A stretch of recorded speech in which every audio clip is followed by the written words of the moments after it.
مثلا جب پوچھنے والے نے کسی نے پوچھا کہ یا رسول اللہ صلی اللہ علیہ وسلم آپ کو مردوں میں سے، مردوں کا لفظ نہیں بولا، آپ کو سب سے زیادہ کون پسند ہے؟ آپ نے فرمایا ابو بکر. تو پھر انہوں نے کہا نہیں یا رسول نہیں سوری آپ نے فرمایا عائشہ. پھر انہوں نے کہا کہ نہیں یا رسول اللہ ہماری مراد مردوں میں سے تھا. تو آپ نے پھر بھی یہی فرمایا عائشہ کا باپ. ان کے اندر پھر وہ اتنا غلو آتا ہے کہ انہیں چیزیں ہضم نہیں ہوتی. اب یہ جو بات کی صحیح بخاری میں جو مولانا صاحب نے حدیث پیش کی کہ نبی الاسلام سے جب پوچھا گیا سب سے بڑھ کر محبوب کون تھا، تو سب سے بڑھ کر محبوب بیوی سے بھی پوچھ لیں. سیدہ عائشہ کے بارے میں المستدرک للحاکم کے اندر حدیث موجود ہے. دیکھیے قاری خلیل الرحمان صاحب نے جو پیش کیا وہ صحیحین کی روایت ہے، یعنی صحیحین میں سے ہے. لیکن یہ شخص ابھی دیکھیں اس کا جو شاگرد تھا، اسٹوڈنٹ تھا، جو آ کے کیا بول رہا تھا تم لوگ بخاری مسلم سے بھاگتے ہو، بخاری مسلم سے بھاگتے ہو. یہ اہل حدیث عالم ہے جنہوں نے صحیحین میں سے صحیح روایت پیش کی ہے. اور یہ شخص علی مرزا صحیحین کو چھوڑ کے کہا جا رہا ہے المستدرک للحاکم کی طرف. تو یہ ڈائلاگ بولتے ہیں، یعنی بخاری مسلم کا نام لیتے ہیں، بخاری مسلم پر ایمان نہیں ہے، بخاری مسلم کا نام لے کے بخاری مسلم کی حدیثوں کی تحریف کرتے ہیں. اب دیکھیں کتنی واضح حدیث پیش کی گئی اہل حدیث عالم کی طرف سے کہ اللہ کے رسول صلی اللہ علیہ وسلم نے کہا. کس نے کہا؟ اللہ کے رسول صلی اللہ علیہ وسلم نے، کہ خواتین میں سب سے افضل کون ہے؟ سب سے افضل اما عائشہ رضی اللہ عنہ ہے. اور جب مردوں میں پوچھا گیا تو کہا کہ ان کے والدین ابو بکر صدیق رضی اللہ عنہ. یہ ورڈنگ، یہ الفاظ کس کے ہیں؟ اللہ کے رسول صلی اللہ علیہ وسلم کے الفاظ ہیں. ڈائریکٹ اللہ کے رسول سے سوال و جواب ہو رہا ہے اور حدیث بھی صحیح. اب اس کا معارضہ، اس کے مقابل میں یہ شخص کیا لا رہا ہے؟ یہ شخص یہ تو جا رہا ہے المستدرک للحاکم میں، اور دوسری بات کہہ رہا ہے کہ اما عائشہ رضی اللہ عنہا سے پوچھو. بھئی اللہ کے رسول کا مقابلہ آپ جو ہے، یہی اما عائشہ رضی اللہ عنہا جب جنگ جمل میں جاتی ہیں تو یہ شخص ان کو باغی کہتا. یہی اما عائشہ رضی اللہ عنہا جنگ جمل میں اگر دکھائی دیتی ہے تو یہ اس شخص نے ایک ویڈیو میں باغی کا اما عائشہ رضی اللہ عنہ کو، اور دوسرے جو صحابہ تھے مبشر بالجنہ صحابہ. اور یہاں صحیح بخاری اللہ کے رسول صلی اللہ علیہ وسلم کے صریح فرمان کی بالمقابل کہتا نہیں المستدرک کی حاکم کی روایت دیکھو، اور اس میں اما عائشہ رضی اللہ عنہ سے پوچھو کہ وہ کیا کہتی ہیں. اب ذرا سنتے ہیں، وہ اس روایت کی دیکھ لیتے ہیں اس کی حقیقت کیا ہے. کہ نبی الاسلام سے جب پوچھا گیا سب سے بڑھ کر محبوب کون تھا، تو سب سے بڑھ کر محبوب بیوی سے بھی پوچھ لیں. سیدہ عائشہ کے بارے میں المستدرک للحاکم کے اندر حدیث موجود ہے. اما عائشہ سے کسی نے پوچھا بتائیے کہ نبی علیہ السلام کو اپنے صحابہ میں سب سے بڑھ کر محبوب کون تھا، تو انہوں نے کہا کہ فاطمہ سلام اللہ علیہا. بخاری مسلم حدیث ہے فاطمہ میرے جگر کا ٹکڑا ہے. جب انسان کسی کی فضیلت بیان کرتا ہے نا تو اولاد کے بعد ہی اس کا ذکر کر رہا ہوتا ہے، یہ انڈرسٹوڈ ہوتا ہے. گھر والے پہلے نمبر پہ ہوتے ہیں. پھر انہوں نے پوچھا نہیں مردوں میں بتائیں، تو انہوں نے کہا کہ مردوں میں فاطمہ کا شوہر. اب اس بندے نے المستدرک للحاکم کی روایت پیش کی نا، آئیے آپ کو بتاتا ہوں اس کی حقیقت کیا اس روایت کی. یہ المستدرک للحاکم روایت نمبر 4744 یہ روایت موجود ہے. اس میں واقعی اما عائشہ رضی اللہ عنہا سے یعنی روایت کے الفاظ ملتے ہیں کہ ان سے پوچھا جاتا ہے تو وہ کہتی ہیں ای الناس کان احب الی رسول اللہ صلی اللہ علیہ وسلم، کہ لوگوں میں اللہ کے رسول صلی اللہ علیہ وسلم کی نظر میں سب سے زیادہ محبوب کون ہے؟ تو اما عائشہ رضی اللہ عنہا جواب دیتی ہیں کہ فاطمہ رضی اللہ عنہا. قیل فمن الرجال، تو ان سے کہا جاتا ہے کہ بھئی مردوں میں سب سے افضل کون ہے، سب سے محبوب کون تھے اللہ کے نبی صلی اللہ علیہ وسلم کی نظر میں؟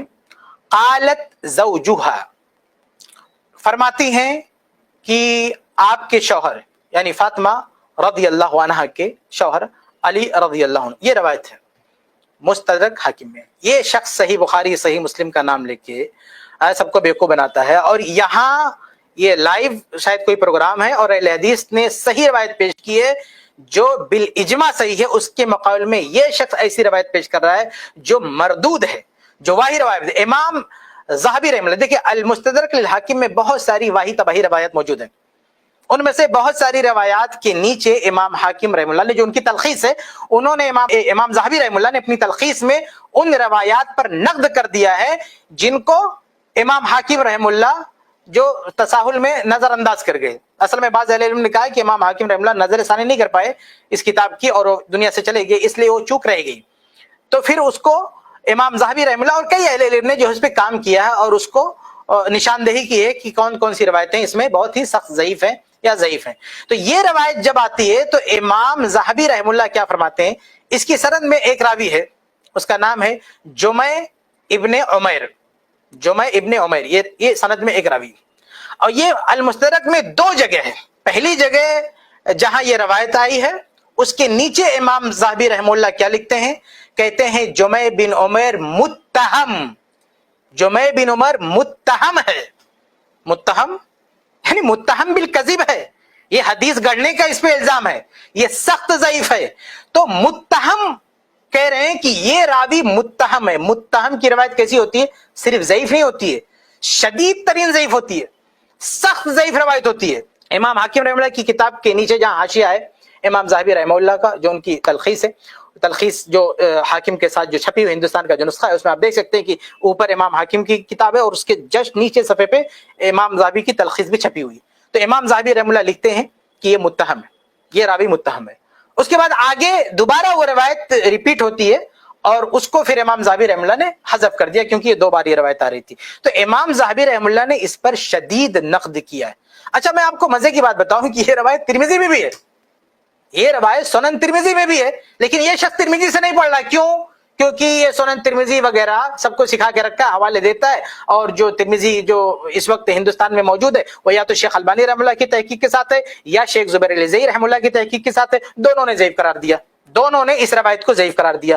شیخ البانی رحمہ اللہ نے بھی منکر کہا ہے, اور شیخ زبیر الزئی کی جو کتاب ہے انوار الصحیفہ اس میں انہوں نے جو ہے اس کو جو ہے ضعیف قرار دیا ہے. تو اس لیے یہ بھاگ کے یعنی ترمذی کو چھوڑ کے وہاں جا کے المستدرک سے حوالے دے رہا تاکہ کوئی پکڑ نہ پائے اس کو. اتنا بڑا ڈنڈی مارتا ہے. اچھا یہ اس کو بولتے ہیں ڈنڈی مارنا, اور اس کا اسٹوڈنٹ آ کے ہم کو کہتا ہے کہ ہم ڈنڈی مارے, صحیح بخاری کی روایت پیش کر رہے ہیں, اور یہ مردود اور متہم راوی کی روایت پیش کر رہا ہے المستدرک سے. اس کو ذرا بھی شرم نہیں اور حیا نہیں کہ صحیح بخاری کی روایت کے مقابل میں اللہ کے رسول کے قول کے مقابل میں اما عائشہ رضی اللہ عنہا کا قول لا رہا ہے, اور وہ بھی مردود جو ثابت ہی نہیں ہے, اور سب کو پٹی بڑھاتا ہے, سارے بیوقوفوں کو جاہلوں کو بٹھا کے کہ ہم صرف صحیح الاسناد روایتیں پیش کرتے ہیں, ان سے استدلال کرتے ہیں.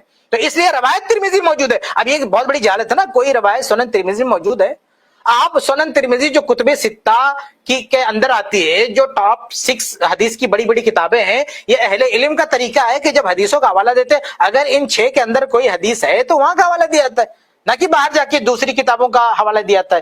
تو یہاں سے بھاگ کے وہاں کا حوالہ دیا تاکہ کوئی ویریفائی نہ کر پائے, تاکہ کوئی چیک نہ کر پائے, جلدی سے کسی کو پتہ نہ چلے. اس طرح کی مکاری جب سنن ترمذی موجود ہے. اچھا سنن ترمذی موجود ہے, سنن ترمذی سے کیوں بھاگا؟ کیونکہ اہل علم نے وضاحت کر کے, بلکہ جتنے لوگوں نے تحقیق کیا نا سب نے شیخ شعیب الارناؤط یا دوسرے محققین کی تحقیق دیکھی, سنن ترمذی میں سب نے ضعیف کر ڈالا ہے. یعنی میں نے تو اب تک جتنی بھی سنن ترمذی کی تحقیق دیکھی ہے سب نے اس کو ضعیف قرار دیا ہے. بلکہ سنن ترمذی میں ایک یہی روایت دوسرے مفہوم کے ساتھ ایک دوسری جگہ ہے, وہاں پہ ایک اور وضاحت ہے. کیا وضاحت ہے؟ وہاں پہ جو ہے یہ حدیث نمبر سنن ترمذی کی روایت نمبر ہے 4206, اس میں ابراہیم بن سعید جو ہے سند میں ایک راوی ہے, وہ کہتے ہیں یعنی من اہل بیتہ. یعنی ایک تو روایت ضعیف ہے, ضعیف ہونے کے ساتھ ساتھ اس حدیث کے ایک راوی کیا تشریح کر رہے ہیں, یعنی من اہل بیتہ, یعنی اللہ کے رسول صلی اللہ علیہ وسلم, یعنی یہ اس حدیث میں جو یہ کہا گیا ہے کہ فاطمہ رضی اللہ تعالیٰ کہ اللہ کے نبی صلی اللہ علیہ وسلم کی نظر میں فاطمہ رضی اللہ عنہ سب سے زیادہ محبوب تھی اور علی رضی اللہ عنہ مردوں میں سب سے زیادہ محبوب تھے. تو یہ من اہل بیت ہی یعنی اہل بیت کے حساب سے, یعنی اہل بیت کی اگر بات کی جائے تو اہل بیت میں اللہ کے نبی صلی اللہ علیہ وسلم کی نظر میں سب سے محبوب فاطمہ رضی اللہ عنہا, اور اہل بیت کے مردوں میں بات کی جائے تو سب سے محبوب علی رضی اللہ عنہ. یہ حدیث کے ایک راوی نے تشریح کر رکھی, اور یہ آدمی الٹ بیان کر رہا ہے, اس کے بالکل الٹ بیان کر رہا ہے. ان کو کہے گا یہ بابے لوگ ہیں, نہیں منا, یہ نئے بابا گیری کر رہا ہے. کیا بابا گیری کیا اس نے؟ بابا گیری یہ کیا اس نے کہ وہ جو روایت ہے صحیح مسلم وغیرہ کی صحیح روایت ہے, اس میں جب بات کی اللہ کے نبی صلی اللہ علیہ وسلم نے تو اہل بیت کو چھوڑ کر باقی لوگوں کی بات کی, یعنی اہل بیت کو چھوڑ دو, باقی لوگوں میں سب سے, باقی اہل بیت کے علاوہ جو دوسرے صحابہ ہیں اس میں خواتین میں سب سے افضل اما عائشہ رضی اللہ عنہا, اور مردوں میں سب سے افضل ابو بکر صدیق رضی اللہ عنہ. یہ اہل سنت کا عقیدہ ہے, یہ روافض کی بات ہے. یعنی اس شخص کے رافضی ہونے میں کوئی شک نہیں ہے جو ابو بکر صدیق رضی اللہ تعالیٰ عنہ پر دوسرے کسی شخص کو فضیلت دیتا ہے. تو ابو بکر صدیق رضی اللہ تعالیٰ عنہ کو پوری امت میں سب سے افضل کہا گیا ہے,